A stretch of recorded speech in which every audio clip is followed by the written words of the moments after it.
Cost Cutters is your family's full-service salon specializing in cuts, colors, and curls. Visit any one of our professional stylists today and get the look you want for less.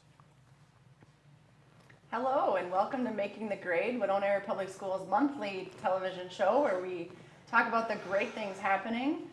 For this segment today we have Stephanie Gilliland with us. She's our preschool coordinator and Getting Ready Together coordinator, so we're going to have a little bit of conversation about that. Yes. So welcome. Thank you very much for having me. Thanks. So can you talk about how long you've been with the district and what capacities? I know you wear lots of hats.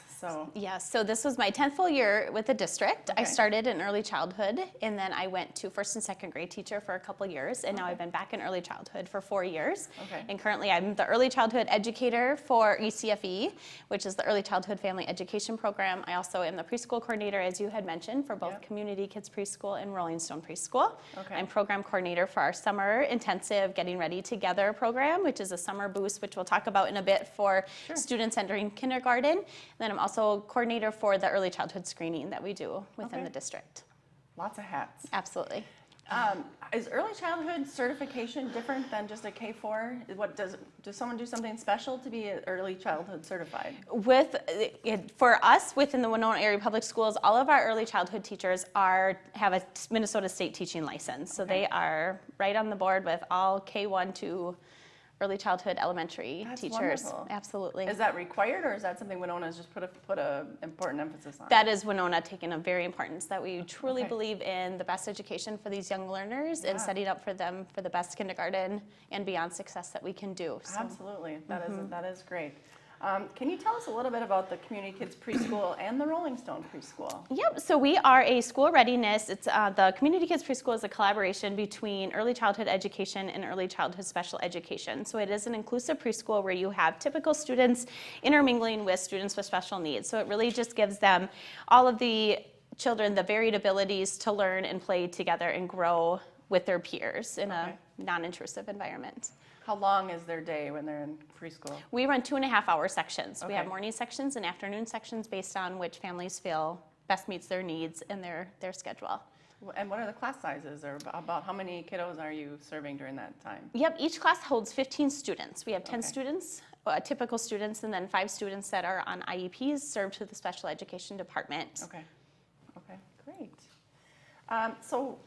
So as a parent thinking about sending their kids to preschool, what does it look like when they enter that classroom? Yeah, so when you enter the classroom, you're going to see play, and play really is their way of learning. And I think when we say play, we think there's no structure and there's no really rigor or academic value in that, and that really isn't true. It's just really their natural way of intermingling with each other. All of the classrooms are going to be nurturing and engaging, and with our teachers, we are a 4-star parent-aware program, so they're highly qualified at saying that we're one of the best programs that prepare students for kindergarten with all of those quality indicators. So when you enter, you're going to see them playing on the floor, you're going to see them in centers, you're going to see them learning with children of different abilities, you're going to see them intermingling with each other, with the teachers. It's a pretty cool thing to see. And what ages are they again? So we start at age 3 by September 1st, and then up until kindergarten entrance. Okay, so wow, that's a good age range. How do you then work with those families in transitioning to kindergarten? Yep. So there's a lot. I would always say with early childhood, we are very fortunate because we get that opportunity to build those relationships with the parents. You get to see the parents at drop-off, at pickup. We have parent-teacher conferences just like the K-4 teachers do. So you build that relationship and you know what each family needs to make that transition successful. So you'll work with some families more than others. We also have a summer program, Getting Ready Together, and those are for those students who are income eligible that might need an additional boost before going to kindergarten.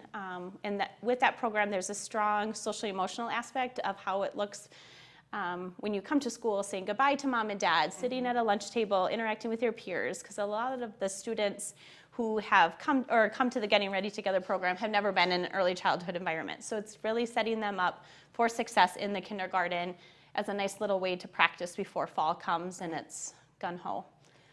You talked a little bit about parent involvement. What does parent involvement look like for these kiddos in preschool? Yep, so like I said, we offer parent-teacher conferences in the fall and the spring, so they're in there. Our teachers do weekly and monthly newsletters that the parents are getting. All of our teachers run Facebook pages, so the teacher or the parents can hop on there every day to see pictures of what their child was participating. If you, know the 3-year-olds, if you say, "What'd you do at school today?" they're gonna say, "I don't know," or "I don't remember," or "I went to the bathroom." You're not gonna get those dinner conversations. So it's nice that teachers really put those pictures out there, yes, to show what they're doing in the classroom, but really give those parents those prompts to say, "Hey, I saw that you did this at the center today," or "I saw that you were reading this story, with so-and-so." And so it's a nice way to build those conversations. Absolutely. Such an interesting time in their life. for Yes. sure. So have you looked ahead to next year, and are there any major changes or any things you want to highlight what's coming? Yeah, so we're super excited. 2 years ago, we started implementing breakfast and lunch to our preschool students, and that was just a way we heard parents saying it's hard to get them there, they're hungry, and then we know if you feed that mind and that brain, they're going to fuel the body to get them through. Sure.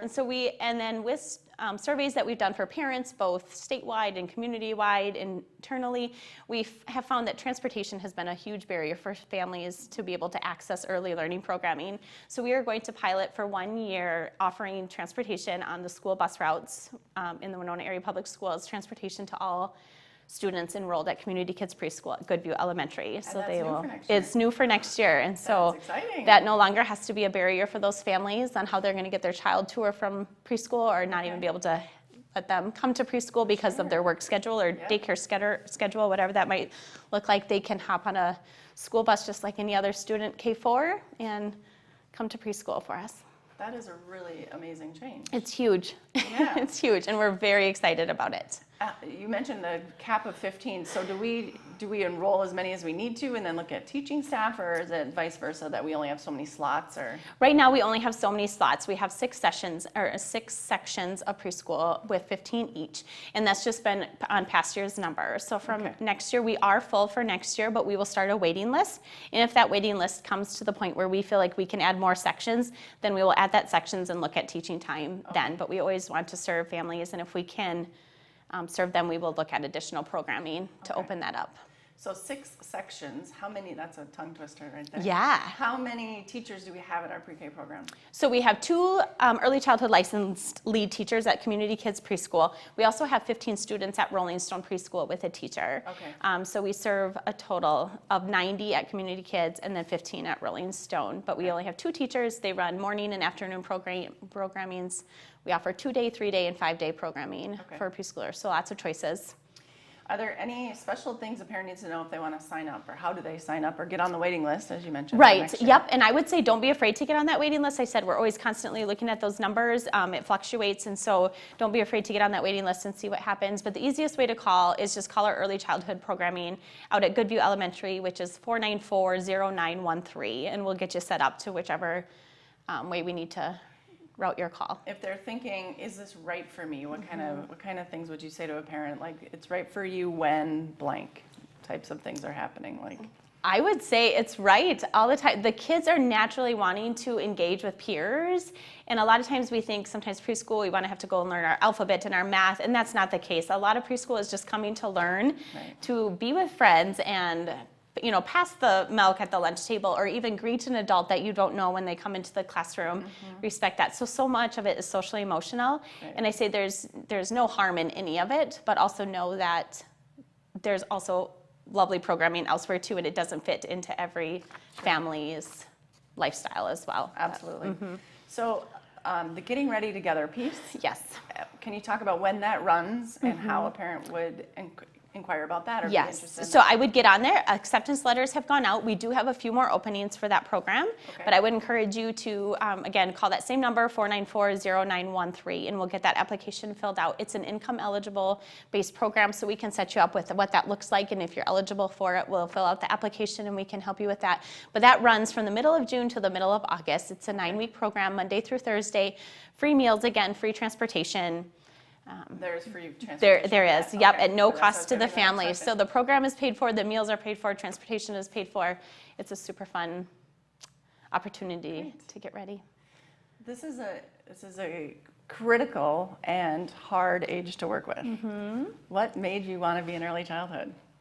I think just the natural, I mean, they love your teachers still, I mean, fourth grade teachers don't always have that love. No, they are so intrigued with their environment and the people around them, and to start them off, to get them ready and to build that love for school at an early age and sending them on their way is pretty rewarding to see them in a couple years from now and just know that it all started. Right, where you were. And their interest was piqued there. Mm-hmm. Yeah, and I know the legislature's putting some emphasis on early childhood, and it's a critical piece. So Absolutely. thank you for providing the amazing programs that we have for our parents in Winona Area Thank you. Public Schools. Yes. All right. And please stay tuned for our next segment where I speak with the Winona Senior High Tech Nest students. Cost Cutters is your family's full-service salon specializing in cuts, colors, and curls. Visit any one of our professional stylists today and get the look you want for less.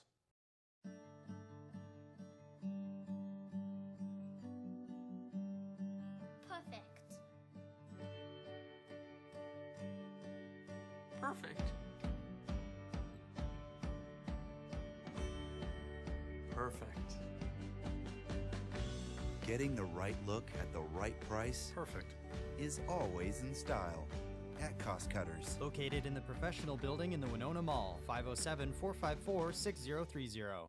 Get closer to the action like never before with NASCAR Race Hub on FS1. At the track.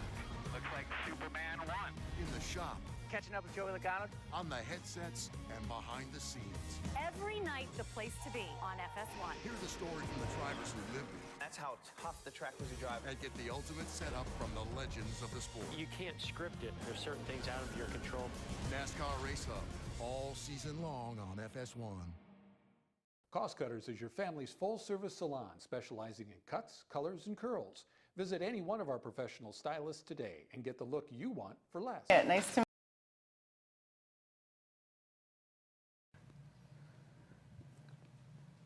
All right, welcome back to Making the Grade, Winona Area Public Schools monthly television show. We talk about the great things happening, and for this segment I have with me Jeremy Graves and Wyatt St. Onge. They're with our Winona Senior High School Tech Nest program, and I'm sure you're wondering what that is, so we'll be talking about that in the next few minutes. But I know, Mr. Graves, you had an integral part in getting this going, so can you talk about your background with WAPS and how you got to this point with the Tech Nest kiddos? Yeah, sure.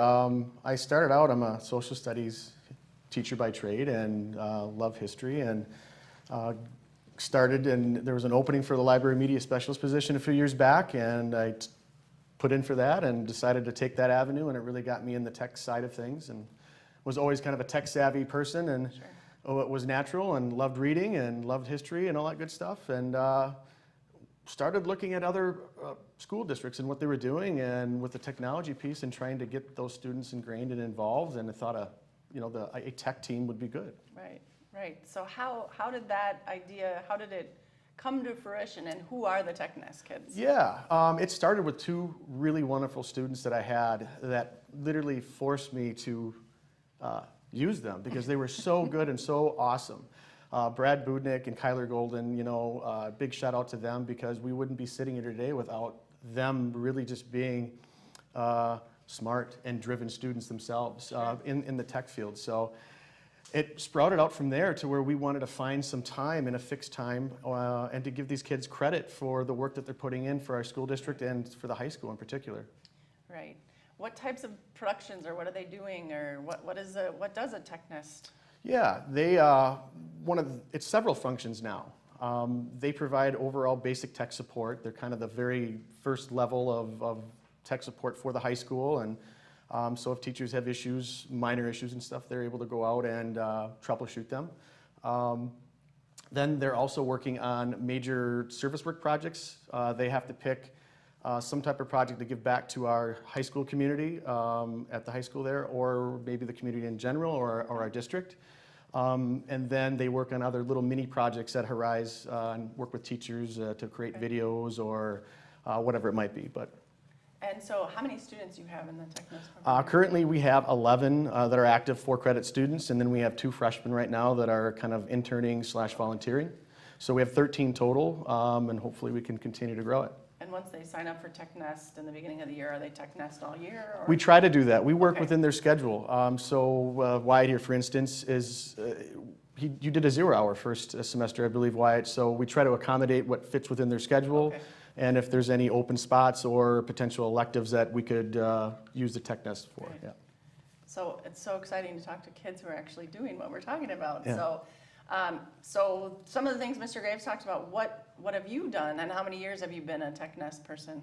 So last year I kind of started out as coming in 0-hour and just kind of learning about TechNest and Okay. kind of just learning some of the basic fundamentals of Sure. what we need to do during that period and how we need to help other kids and staff. Okay. But this year has been my first time being in a course with TechNest. Okay. And since it's a 4-credit class, I'm in the classroom for a class period during the day, and during that time I can work on my project, or if somebody comes in and needs help with their Chromebook or another tech Okay. problem, I can help them as well. So a couple things you said parents might be wondering, what's 0-hour? So 0-hour is just before school. Okay. Normally starts around 8:30 and then goes till about 9 o'clock, which is when school starts. Sure. And you say spend time in the classroom. What does the tech nest classroom look like? Well, it's a little portion of the media Okay. center where we just have a desk set up and we have a couple computers running and we have some laptops. There's a little maker space which has a 3D printer, which is Okay. not functioning right now, but we are working. We're fixing it. We're fixing it up Sure, with the sure. TechNest. But then we also have a little back room where Mr. Graves is, and we can go back there and there's lots of different Okay. tech related. So help desk, that's the help Equipment. desk you kind of Mhm. talked about. And, Yep. and how many tech nest students are sitting or having class at this? Is it throughout the day or is it just one period of the So, day? yeah, it's throughout the day. There's 0-hour, then there's, I believe, 1st through 5th hour we have Okay. students. I'm in there first, 5th hour Okay, with 2 other tech nesters. all right. So what special projects are you working on now? Is there anything in particular you've been working on? Or? Yes, so for this year I've been trying to put out an album of music that I produced and wrote myself. Okay. And I finally got that out. It's on iTunes now, so people can Wow. buy it. But the project, all the proceeds from this album, my goal is $2,000 to raise for the nonprofit organization Strings in Motion. Okay. And they kind of help with scholarships for students that want to go to summer camps if they can't afford to pay it in full, or they also help students get private lessons for their instructions. That's an amazing project. Mhm. How do you find it on iTunes? If you look up my stage name or whatever is Trividi, it's spelled Trivyte. Okay. If you look that up, as well as the album name Ataraxia -EP. Ataraxia is spelled Okay. Ataraxia. Okay, I won't even ask where you came up with that. Okay, wow. How did you get the resources and how did you know how to do this? What kind of background do you have that you were able to do this project? Well, I was just first introduced to this kind of music that I wrote. It's more electronic and digitally produced, so it's all done on the computer by a good friend. He moved away to Colorado a while ago, but that kind of music has stuck with me, Okay. and I really enjoy it. And I thought, since other people are making this, why can't I make it? And Right. so, as a Christmas present one year, I got the software that I'm using now to create all these songs and tracks that I've made for the album. Okay. Have you always been into technology and things like production and? Yeah, I kind of have. I kind of do videos on the side too. I like live sound production, live video, or even just post-processing of video and audio. Okay. All that kind of technology is my thing. Yeah. Yeah. So, Mr. Graves, if a kid isn't into technology but still is really interested in being a tech nest, is that a possibility? Absolutely. We're looking for motivated kids that are willing to learn and can think on their feet. Really need somebody that can look at a problem and you're not going to know the answer. In today's age, everything changes so quickly. Right. We need those individuals, really looking for those people that can work through and work a problem and try to use their past experiences. It's taking the driven and the talent that Wyatt has cultivated himself, and then trying to pull that out in different situations and stuff. So we're doing live streaming too, and so we're doing a lot of video production pieces that are out there that, Wyatt's sound capability and creation, and he does all his other videos at home himself. Hopefully we can leverage these students to help kind of promote our school district and what we're doing Right. here in our community. So. Well, as we all know, I mean, the big push in education right now too is career ready. Yes. And making sure, so this is an excellent example of that. What types of careers do you see these kids going into after? Information systems. I mean, most of the students that I've had have gotten jobs in that field in some type of information systems or information management systems. So there's one that's going to be a business teacher, business technology teacher, because of what we were doing here, and they really want to be a teacher and get involved in some of the things that we were doing in the Tech Nest. Right. That is amazing stuff happening there. Yeah, it's a lot of fun. So you mentioned freshmen interning. At what point in their high school life do they indicate an interest in this, and what does their life look like for those, for example, the next 3 years for those freshmen that are in the program right now? Yeah. So we try to leave the freshmen alone coming into the new building, Find your way. And we kind of don't talk to them until Christmas or just shortly after Christmas break. By then, I'm kind of already looking and kind of peeking around and seeing who might have shown some potential, or maybe they've even voiced some interest in doing it, because we try to advertise as much as we can. There is something kicking off at the middle school here. I know it just started with Jen Snook, our other tech integrationist. And there is a tech nest of sorts happening at the middle school at a 7th grade level. So we're really excited about that. I might have a feeder system. So I'm really pumped and excited. But really, I'm looking for guys like him to go out. One of their jobs is to find somebody like them. Because I had Wyatt in class. But I didn't know that his passions lied where they did until we really got going into this. And it's really opened my eyes to the talent that we possess here in our community. And I think I want to promote it as much as we can and get them interested. The spark and the love for learning that they have. Right. That's what really excites me too. And I know you said guys, but you meant that generally, girls and guys. Yes. Do we have any girls in the tech? We do. We have one. Okay. Yep, we have one right now. I know they're underrepresented in this field, so this would be a great we graduated 2 last year. Two graduated last year, right. And then one of the graduates, we have Rika Parsi right now, that'll be a part of our team moving forward next year. Okay. So when she has more time in her schedule. Sure, absolutely. So looking for more though. So if you're in the program, so Wyatt's job is to basically find someone that can take his place when he leaves. And is there a cap on how many kids we're going to have in the Tech Nest program, or is it ongoing? It is ongoing. I don't know what the right number would be. I would say 20 to 30 isn't out of the realm. If that's the worst problem we have, that excites me. Right. We're just trying to get these students engaged. Get out of their way. I've said that quite a bit. How can I say yes? I'm trying to find ways to say yes. So when he comes up and he says, hey, I want to work this project and I want to give back to Strings in Motion, to our community and to students, I wanted to say yes. So, and it wasn't very hard because Wyatt put all the work in, and I was just there to help support him. So, what a great individualized learning plan for these kids. Right. So. All right, before we go, Wyatt, one more plug, because I know people are going to have to, I know they're with their pencils, so what do they look for on iTunes to support your Strings in Motion fundraiser? They look up Trividi Ataraxia EP. So Trividi is Trivyte, and Ataraxia is Ataraxia. Okay, so that's the next segment where we actually talk about what that means, right? All right, and thank you for joining us for this month's Making of the Grade.